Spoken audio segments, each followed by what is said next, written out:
지금 로마서를 계속 강해를 하고 있는데 오늘은 또 본문을 조금 바꿨습니다. 아무래도 로마서는 좀 이제 교리적인 설교이기 때문에 오늘 처음 오신 분들이 아니 너무 딱딱하다 뭐 그런 느낌도 들 것 같고 그리고 또 우리가 처한 이 사항을 좀 잘 살펴서 오늘 본문을 좀 바꿨습니다. 그래서 오늘 설교의 제목을 은혜의 자리 브엘세바로 이런 제목을 정했는데요. 오늘 본문은 뭐 우리가 잘 알다시피 오늘 본문의 주인공인 그 이삭의 아버지 그 아브라함이죠. 그 아브라함의 아들 이삭에 관한 이야기입니다. 이삭이 살고 있던 그 가나안 땅에 아마 큰 흉년이 들었던 것 같아요. 그래서 이삭이 식솔들을 데리고 흉년을 피해서 곡식이 풍성하다고 소문나 있는 애굽으로 내려가려고 그게 이삭을 지금 가고 있습니다. 그런데 하나님께서는 이 이삭들어 애굽에 내려가지 말라고 그렇게 말씀하십니다. 그래서 이삭이 식솔들을 데리고 애굽으로 내려가지 않고 이 그랄 땅에 머물게 되는데요. 자, 오늘 우리가 다 읽지는 않았지만 본문 26장 1절 2절을 보시면 이 그랄 땅이라는 지명이 나오고 그리고 아비멜렉이라는 왕 이름이 나옵니다. 이 그랄 땅이 어딘가 하면 이 아비멜렉이라고 하는 그 왕이 통치를 하고 있는 우리가 잘 아는 블레셋 나라의 수도 정도 되는 그런 성읍이었다. 그렇게 보면 틀림없습니다. 그런데 이 그랄 땅은요, 사실 아브라함의 가문 이삭이 있는 다소 역사적인 그런 어떤 좋지 않은 불명예스러운 그런 의미가 숨겨져 있는 지역입니다. 왜 그런가 하면 그 아버지 아브라함이 창세기 20장에 보시면 애굽으로 내려가다가 이 그랄 땅에서 그 아비멜렉에게 자기 아내 사라를 누나라고 내 아내가 아니고 누이라고 속이는 거짓말을 했다가 아주 혼쭐이 난 곳이 바로 오늘 본문에 등장하는 이 그랄 땅입니다. 그런데 부전자전인지는 몰라도 이 아브라함의 아들 이삭도 지금 그 아버지가 했던 그대로를 지금 답습을 하고 있습니다. 자기 아내 그 리브라를 가르쳐서 내 아내가 아니라고 내 누이라고 그렇게 거짓말하다가 정말 혼쭐이 날 뻔했죠. 그런데 이삭은 오늘 보면 이 그랄 땅에서 한 번 자기 아내를 누이라고 속였지만은 사실 아브라함은요 한 번이 아니고 두 번씩이나 자기 아내를 누이라고 속였습니다. 첫 번째는요 가나안 땅에 들어 살다가 역시 흉년을 맞아서 어디로 내려갔냐면 이 애굽 땅으로 갔습니다. 아예 애굽 땅에 그러니까 바로 왕이 다스리고 있는 애굽 땅에 내려가 가지고 자기 아내 사라를 내 누이 동생이라고 그렇게 속였는데 여러분 오늘 설교 듣고 예배 드리고 와서 집에 돌아가셔서 창세기 12장을 자세히 한번 읽어보시면 그냥 아내를 누이라고 속였다가 혼쭐이 날 뻔했다 그 정도가 아닙니다. 처음 그 애굽에 내려갔을 때는요 하루인지 이틀인지는 몰라도 아니면 1시간인지 2시간인지 몰라도 실제로 아브라함이 그 아내를 바로에게 빼앗겼다가 다시 찾은 그런 내용을 충분히 이해를 할 수 있습니다. 그래서 창세기 12장을 자세히 읽어보시면 이런 내용들이 나옵니다. 아브라함의 아내 그 사라를 애굽의 바로 왕이 궁중으로 들였다, 궁중에 들어갔다 그런 말이 나오고. 그 다음에 보면 그 후에 애굽의 바로 왕이 그 아브라함에게 많은 우양이라든지 선물이라든지 이런 예물을 주는 그런 장면이 나오고요. 그 다음에 좀 더 넘어와서 보면 하나님께서 그 일로 인해가 진노하셔가지고 애굽 바로 왕의 집에 큰 재앙을 내리는 그런 사건이 기록되어져 있습니다. 그리고 나중에 이 아내 사라를 도로 찾아가지고 가나안 땅으로 돌아올 때는 그 애굽 바로 왕이 많은 선물을 주죠. 특별히 어떤 선물을 줍니까? 여종 하갈을 선물로 줍니다. 그래서 아브라함이 그 여종 하갈을 데리고 온 그것 때문에 사실은 나중에 큰 어려움을 당하게 되죠.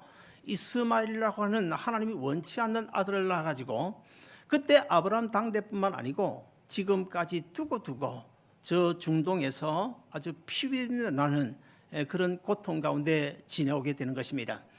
아무쪼록 이 아브라함은 그때 이제 창세기 12장에서 한번 아내를 누이라고 속이고 그랬으면 안 해야 되는데 그 다음에 또 창세기 20장에 가가지고 역시 오늘 본문에서 블레셋 왕인 아비멜렉 왕에게 또 다시 한 번 더 누이라고 속여요.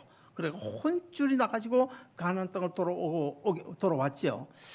자, 여러분 이런 측면에서 볼 때 저는 어쩌면은 그 아브라함의 아내 사라가 아주 이뻤던 것 같아요.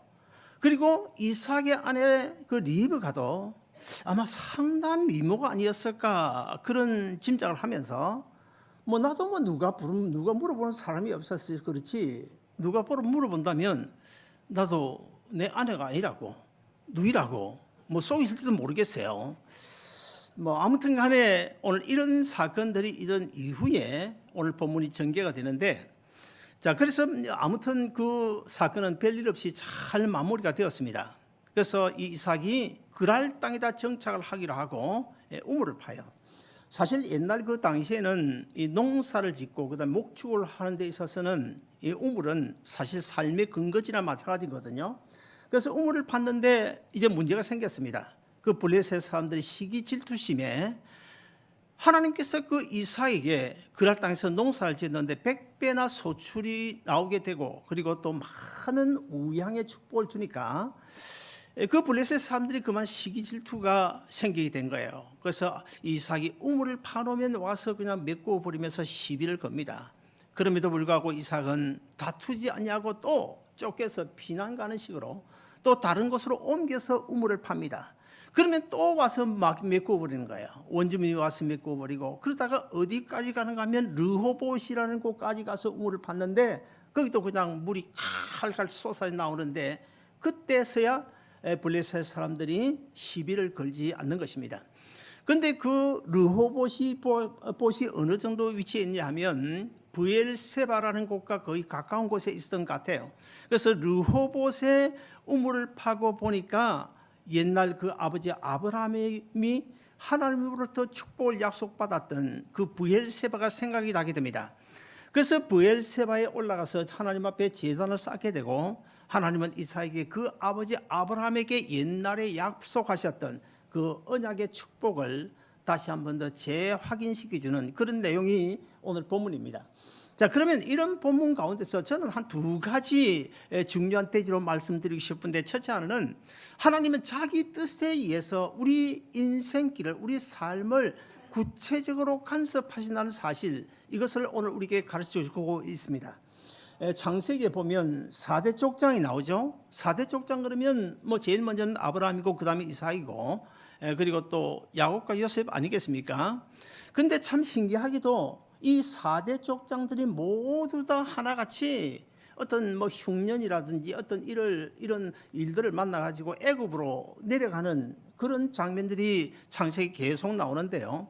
근데 중요한 사실은 그 네 족장들이 애굽으로 내려가려고 할 때에 하나님께서 그 네 족장을 똑같은 방법으로 대처를 하지 아니하시고 그냥 그 네 족장들 나름대로 각각 다르게 처방을 하고 있다는 사실도 우리가 발견할 수 있습니다.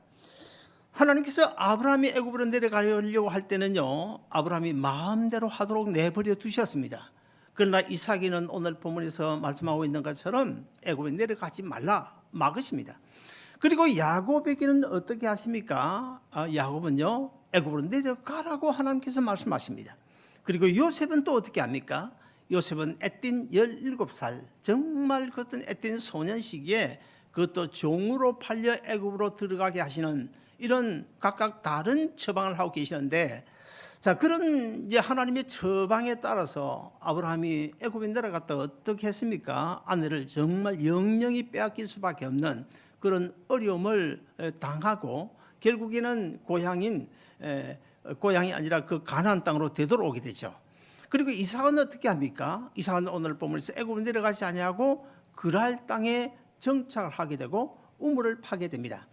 그리고 야곱과 요셉의 경우에는요, 그 후손들이 430년 동안 애굽에서 종살이를 하다가 나중에 모세를 통해서 10가지 재앙을 내리게 하시고 그래서 그 이스라엘 백성 후손들을 구출해내 가지고 가나안 땅으로 인도하시는 이런 하나님의 놀라운 간섭이 성경에 기록되어져 있습니다.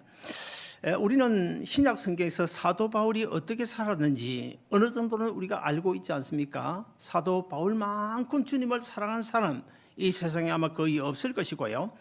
그러나 그 사도 바울의 삶을 오늘 우리식으로 한번 대입을 해서 생각해 보면 사실 사도 바울이 얼마나 힘들고 어려운 그 고난스러운 그런 세월을 살았습니까? 그래서 우리식으로 이야기하면 그 바울의 그 삶이라고 하는 것은 정말 사람 사는 것이 아니죠. 아마 예수 믿는 성도들 가운데서 가장 고통당하고 고난당한 사람이 사도 바울일 것이다. 그것도 누구도 부인하지 못할 것입니다.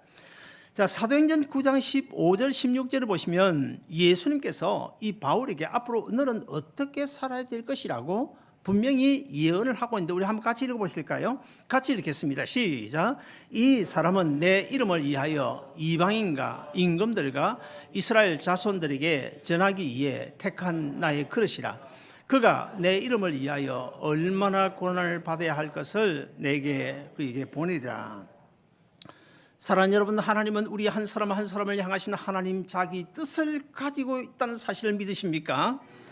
저를 목사되게 하신 하나님의 뜻이 있는가 하면 오늘 여러분을 이 자리로 불러주셔서 주님 섬기고 하나님을 찬양하고 경배하게 하신 또 어떤 세상에서도 어떤 삶을 예수 그리스도 안에서 성공적으로 살게 하신 그런 하나님의 뜻이 있다는 사실도 우리가 분명히 믿어야 됩니다. 우리 백 목사님의 경우도요, 15년 전에 우리 아름다운 동산교회 교육 목사로 오셔서 한 1년 6, 7개월 정도 계셨는데 그 뒤에 가정교회 또 LA 소망교회 이렇게 또 목회를 하고 훈련을 받으시고 또 많은 공부도 하게 하시다가 세월 지나서 하나님 자기 때가 되면 우리 아름다운 동산교회 제2대 담임 목사로 오게 하신 줄로 저는 분명히 믿습니다. 오늘 처음 이 자리에 오신 여러분도 마찬가지죠. 하나님의 나름대로 여러분 나름대로 하나님의 놀라운 뜻과 계획을 가지고 계신 줄로 믿으시기를 바랍니다. 우리는 하나님의 주권을 믿습니다. 하나님은 내 생각밖에 아주 놀라운 뜻을 가지고 계시죠. 그래서 우리는 내 인간적인 생각을 접어두고 좀 힘들고 고달파도 주님께서 서라면 그 자리에 서야 됩니다. 주님께서 가라 하면 가야 됩니다. 주님께서 하라고 하시면 그렇게 하면 되는 거예요. 교회 오는 거리가 좀 멀어졌다고 해도 또 뭔가 마음이 좀 힘들다고 해도 주님께서 그렇게 하라고 하시면 그것이 바로 나를 향하신 하나님의 뜻인 줄 알고 하나님의 은혜와 하나님의 뜻 가운데 우리가 순종하고 살아가면 반드시 하나님께서 은혜와 복을 주실 줄로 믿습니다.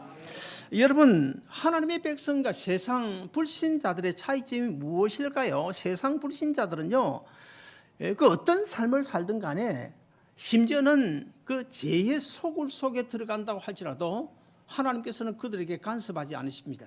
내버려 두십니다. 왜 그렇습니까? 그것은 속된 말로 하면 내 새끼가 아니기 때문에 하나님 자녀가 아니기 때문에 우리가 그렇지 않습니까? 옆집에 어떤 아이가 마약을 하든지 아니면 술을 마시든지 노름을 하든지 그냥 보기는 보지만은 내버려 두지 않습니까? 왜 내버려 두는 것입니까? 내 자녀가 아니기 때문에. 그러나 내 자녀가 만약에 그런 나쁜 짓을 하게 되면 여러분 그냥 있습니까? 그냥 있지 않죠. 해초리를 들든지 아니면 건면을 하든지 아니면 징계를 가든지 그렇게 해서 어떻게든지 제자리로 돌아오게 하지 않습니까? 그와 똑같이 우리 예수 믿는 성도들은요, 우리가 죄 짓는 곳으로 나아갈 때 하나님께서 내버려 두십니까? 내버려 두시지 않습니다. 왜 그렇습니까? 우리는 하나님의 자녀이기 때문에 그렇습니다. 우리가 예수 믿는다고 여러분 죄 지을 생각이 안 날까요? 예수 믿는다고 욕심이 없습니까? 어떻게 살든지 그냥 내버려 두십니까? 결코 그렇지 않습니다.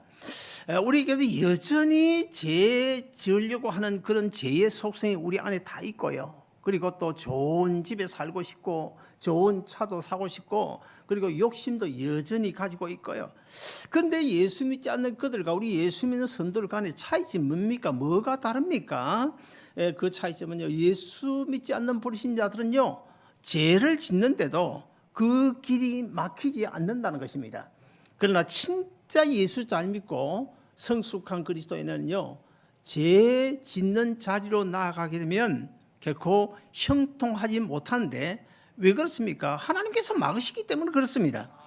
그래서 우리는 흔히 이런 생각을 하지 않습니까? 어떤 때는 하나님이 제발 그냥 좀 나를 내버려 두시면 좋겠다, 왜 이렇게 간섭하시는가, 그렇게 또 하나님을 원망하기도 하고 짜증내기도 합니다만은, 그러나 하나님께서 우리의 삶을 사사건건 구체적으로 간섭하시는데, 여러분, 그 간섭 때문에 설사 내 비즈니스가 실패한다고 하더라도 그것이 하나님의 은혜인 줄 알고 우리는 감사해야 되는 것입니다.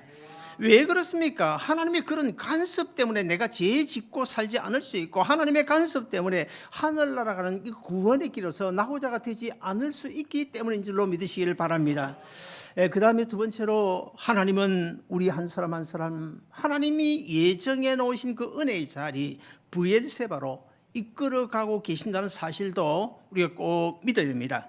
하나님이 복 주심으로 거부가 된 그 이삭이 이 그랄 땅에 정착하기로 하고 우물을 파지 않습니까? 그런데 그 블레셋 사람들이 시비를 걸고 와서 우물을 메고 버리니까 참 이 이삭의 입장에서는 큰 위기가 찾아온 것이죠.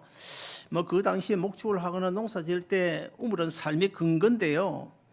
그런데 블레셋 사람들이 자꾸만 우물을 메어버리는 거예요. 그러니까 그 많은 양떼를 이끌고 또 다른 곳으로 이제 옮겨가서 우물을 파야 되니까 얼마나 고달팠겠습니까? 결국 그러다가 어디까지 갑니까? 르호보까지 갑니다. 그래서 르호봇에 가서 가만히 생각해 보니까 옛날 우리 아버지 아브라함에게 하나님께서 이 브엘세바에서 축복을 약속하셨지 하는 생각이 나가지고 브엘세바로 올라가야 되겠다, 그런 생각을 하게 되고, 그래서 오늘 본문 23절에 보시면 이삭이 거기서부터 브엘세바로 올라갔더니 그래요. 왜 브엘세바로 올라간 것입니까? 블레셋 사람들이 시비를 거니까 어쩔 수 없이 그냥 옮겨가서 우물을 팠다. 우리가 인간적으로 보면 그렇게 생각될 수가 있습니다. 우리 백 목사님도 저하고 인연이 있기 때문에 아름다운 동산교회 2대 담임 목사로 왔다. 우리 사람의 생각으로 보면 그럴 수도 있습니다. 그러나 하나님 입장에서 보면 이 이삭은 반드시 브엘세바로 올라가야 됐고, 그리고 우리 백 목사님은 아름다운 하나님 때에 아름다운 동산교회에 와야 됐고, 또 이 자리에 계신 여러분도 결국 이 자리에 와서 하나님 앞에 예배 드리는 것이 하나님의 뜻이고, 바로 이것이 여러분을 위한 예배해 놓으신 브엘세바인 줄로 믿으시기를 바랍니다. 창세기 21장에 보시면 이 브엘세바는 아브라함이 하나님께 제단을 쌓았던 곳이고 하나님의 축복을 약속받았던 곳입니다. 그러면 왜 하나님께서 이 이삭으로 하여금 이 브엘세바로 올라가게 하셨을까? 하나님께서 이삭을 브엘세바로 올라가게 하신 이유가 오늘 본문 23절 24절에 나오는데, 우리 한번 같이 읽어보실까요? 같이 읽겠습니다. 시작. 이삭이 거기서부터 브엘세바에 올라갔더니 그 밤에 여호와께서 그에게 나타나 가라사대, 나는 내 아비 아브라함의 하나님이니 두려워 말라. 내 종 아브라함을 위하여 내가 너와 함께해서 내게 복을 주어 내 자손으로 번성케 하리라. 사탄 마귀는요, 우리로 하여금 브엘세바에 올라가지 못하도록 자꾸 가로막습니다. 그럼에도 불구하고 우리는 브엘세바로 올라가야 됩니다. 그런데 참 이상한 것이 있습니다. 여러분도 아마 경험하신 분들이 계실 텐데요. 내일 거룩한 주일입니다. 오늘 토요일인데 토요일만 되면 부부 싸움을 할 일이 생겨요. 아이들 문제로, 아니면 비즈니스 문제로, 직장 문제로. 왜 그럴까요? 꼭 주일만 되면 볼 일이 생깁니다. 꼭 주일 아침 되면 세상 친구가 전화 와서 그냥 어디 놀러 가자고, 이런 경우가 생깁니다. 장로님들의 경우는요, 이제 장로님들이 돌아가면서 기도를 하는데 다음 주일 내가 대표 기도해야 된다. 그러면 평소에는 아무 일이 없었는데 대표 기도 담당만 되면 그 주간에 꼭 부부간에 다툴 일이 생기는데, 이것은 옛날에 제가 경험했던 일이기 때문입니다. 옛날에 제가 이 비즈니스를 하다가 실패를 한 적이 있어요. 실패를 해서 모든 것을 채권단에 다 넘겨주었더니 이렇게 아주 신실한 사람 처음 봤다고, 양심적인 사람 처음 봤다고 저에게 채권단에서 1톤 트럭을 자가용으로 주었어요. 그리고 1,500만. 저는 그 발명가니까 새로운 제품을 개발하라고 1,500만 원 개발비를 주었습니다. 그래서 그 돈을 가지고 개발을 해봤는데 될 듯 하다가도 안 되고 될 듯 하다가도 안 되고 자꾸만 막히는 거예요. 근데 나중에 생각해 보니까 하나님께서 막으셨던 거예요. 하나님께서 막으셨던 거예요. 왜 그럴까요? 그때 만약에 하나님께서 내 비즈니스의 길을 막지 않으셨다면 나는 절대로 목사 될 사람이 아니었기 때문에 하나님께서 막으셨다. 저는 확실히 그렇게 믿습니다. 이번에 우리 교회 효민이와 제인이 UC에 당당하게 합격을 했습니다. 얼마나 감사한지 모르겠어요. 근데 만약에 내 아들이 설사 UC에 떨어지고 칼리지에 갈 수밖에 없었다. 이상이 하는 일마다 꼬인다. 내가 하나님 앞에 바른 관계 맺고 어떻게든지 주님 중심으로 살려고 하는데 비즈니스가 잘 안 돼 문을 닫게 되었다. 어쩌면 여러분요, 그것이 나로 하여금 브엘세바로 올라가는, 자꾸 옮겨가면서 우물을 파야 하는 그런 한 가정일 수도 있다는 사실을 꼭 믿으시고 하나님의 간섭으로 믿으시기를 바랍니다. 사람들이 그런데 이 비밀을 몰라요. 브엘세바를 올라가야 되는데 브엘세바 올라가야 된다는 그 비밀을 모릅니다. 우리 교회에서 옛날에 19년을 섬기시다가 교회를 개척하고 한 달 만에 오셔서 19년을 섬기시다가 2년 전에 그 노스캐롤라이나로 이주를 해 가신 우리 이상희 장로님이라 계신데 참 신실한 분이십니다. 그 장로님이 우리 교회를 얼마나 사랑하시는지, 누군가 이제 주일날 이제 우리 교회 어떤 분이 처음 우리 교회로 온다 그러면 꼭 붙잡고 하는 이야기가 뭔지 아십니까? 우리 아름다운 동산교회 출석하는 그 자체가 복이라고. 그 자체가 복이라고. 그리고는 또 혹시 이제 어떤 교우 간에 어떤 다툼이 있었거나 아니면 어떤 문제로 인해서 교회를 떠나잖아요. 그러면 그 사람을 붙들어 놓고 뭐라고 하십니까? 하나님의 은혜와 복을 제 발로 걷어 차는 격이라고.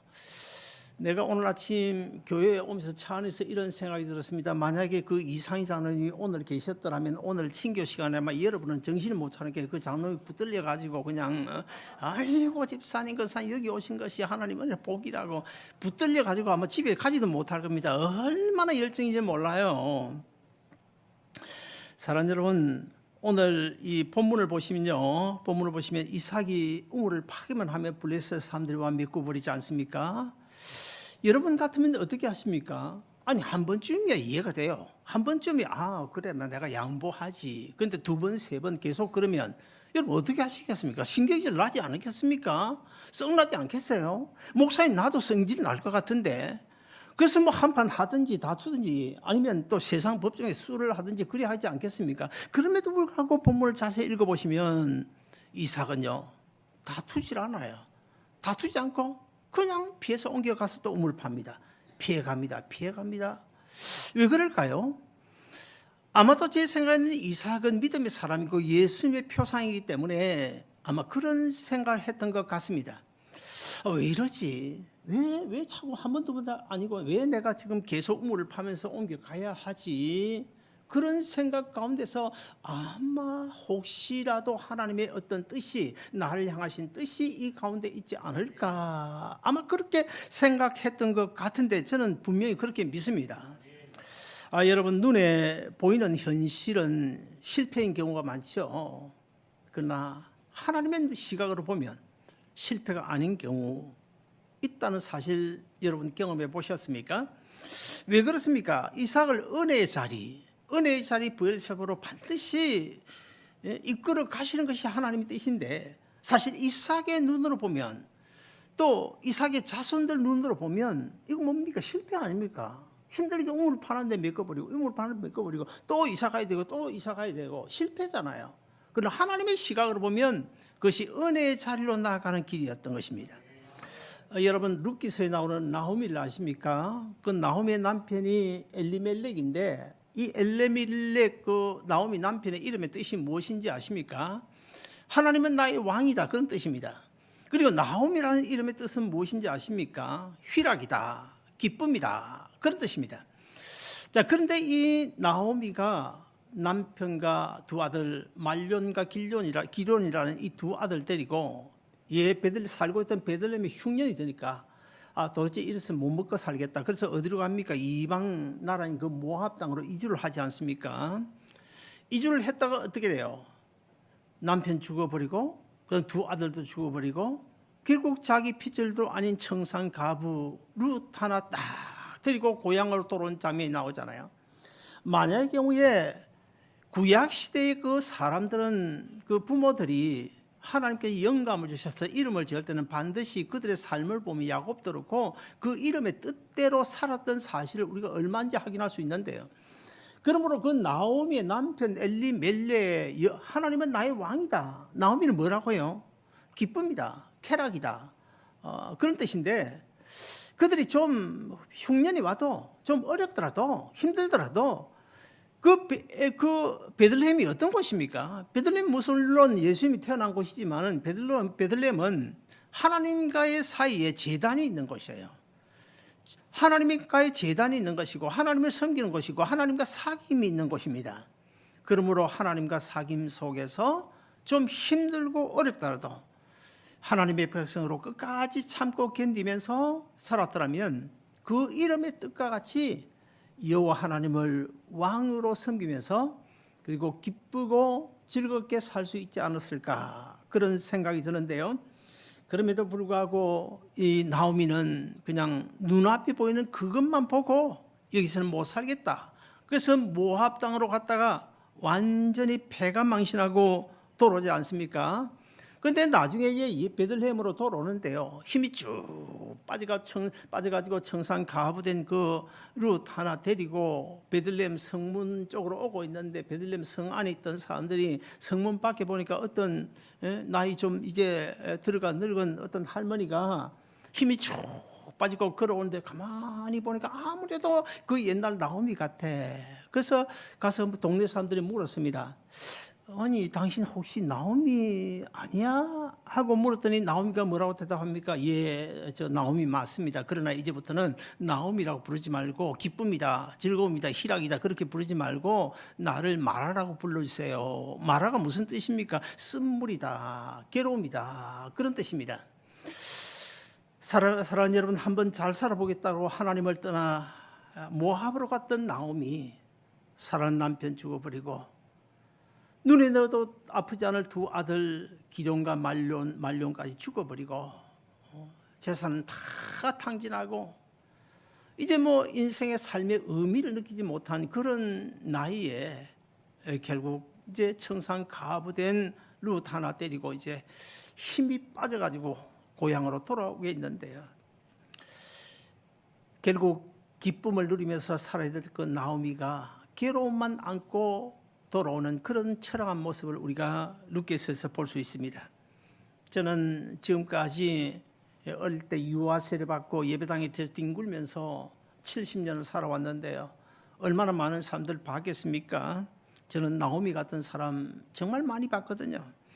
돈 몇 푼 덜 벌겠다고 주일 예배를 그냥 내팽개치고 생명의 말씀을 떠나고 브엘세바와 같은 주님의 품을 떠나고 그래서 주님께 헌신할 수 있는 젊음도 놓치고 물질도 놓치고 건강도 잃어버린 채 나오미처럼 힘이 빠져 늙고 병들어 주님 앞으로 회개하고 돌아온 사람처럼 여러 사람 봤습니다. 사랑하는 여러분, 이 누에는요, 누에는 이 뽕잎 먹지 아니하고 갈잎 먹으면 죽어요. 우리가 이 세상을 살아가면서 하나님이 지으신 자연 만물 얼마나 많습니까? 자연 만물을 볼 때 우리는 흔히 오늘 햇빛이 좋네, 오늘 날씨가 선선하고 좋구만, 꽃이 참 아름답네, 풀이 참 푸르다, 뭐 자연이 아름답다, 그런 것만 우리가 보잖아요. 그러나 우리가 성숙한 그리스도인이라면 이 세상 하나님께서 지으신 자연 만물 속에는요, 하나님의 그 놀라운 구원의 진리, 십자가 부활의 진리를 얼마나 많이 숨겨 놓았는지 몰라요. 아침에 동쪽에서 해가 지고 서쪽에서 해가 뜬다. 유대 나라로 치면 우리는 아침부터 하루가 시작되지만 유대 나라는 오후 6시부터 하루가 시작되는 거 아닙니까? 해가 지고 해가 뜨는 거거든요. 뭘 가르쳐 주십니까? 십자가 죽으시고 부활하신 것을 우리에게 가르치고 있고요. 바다의 밀물과 썰물도요. 어떤 면에서 십자가 부활을 가르치고 있고요. 이 세상 우주 만물 속에는 하나님의 구원 진리가 얼마나 많이 숨겨져 있는지 몰라요. 우리는 그런 것들을 볼 수 있어야 됩니다. 그저 좋다, 아름답다 그게 아니고 우리는 성경을 중심으로 그런 진리를 우리가 발견할 수 있어야 되는데, 자, 이 누에 같은 이 벌레 한 마리를 통해서 우리에게 뭘 가르쳐 주십니까? 너희가 이 세상에 살면서 하나님의 자녀된 너희는 뭘 먹고 살아야 된다는 걸 우리에게 가르쳐 주는 거예요. 뽕잎 안 먹고 갈잎 먹으면 죽는 것처럼 우리 예수 믿는 신자들은 뭘 먹고 살아야 됩니까? 하나님의 은혜 먹고 살아야 됩니다. 하나님의 사랑 아래 살아야 됩니다. 그렇지 않으면 죽습니다. 우리가 그걸 알고 살아가야 돼요. 하나님께서 이삭을 브엘세바로 올라가게 하신 것은요, 아버지의 그 아브라함에게 약속하셨던 그 축복의 약속을 재확인해 주기 위하여 이삭을 계속 지금 옮겨 브엘세바로 올라오게 하셨고, 브엘세바로 올라가서 하나님께 제단을 쌓았고, 하나님께서 아버지 아브라함에게 약속하셨던 그 축복의 언약을 재확인시켜주는 놀라운 은혜의 자리였던 것입니다. 브엘세바로 올라간 이삭이 하나님을 만나서 축복의 언약을 재확인받는데요. 오늘 본문 24절도 같이 한번 읽어보시겠습니다. 같이 읽습니다. 시작. 내가 너와 함께 있어 내게 복을 주어 내 자손이 번성하게 하리라 하신지라. 사랑하는 여러분, 우리도 이 이삭처럼 브엘세바로 올라가야 됩니다. 왜 브엘세바로 올라가야 됩니까?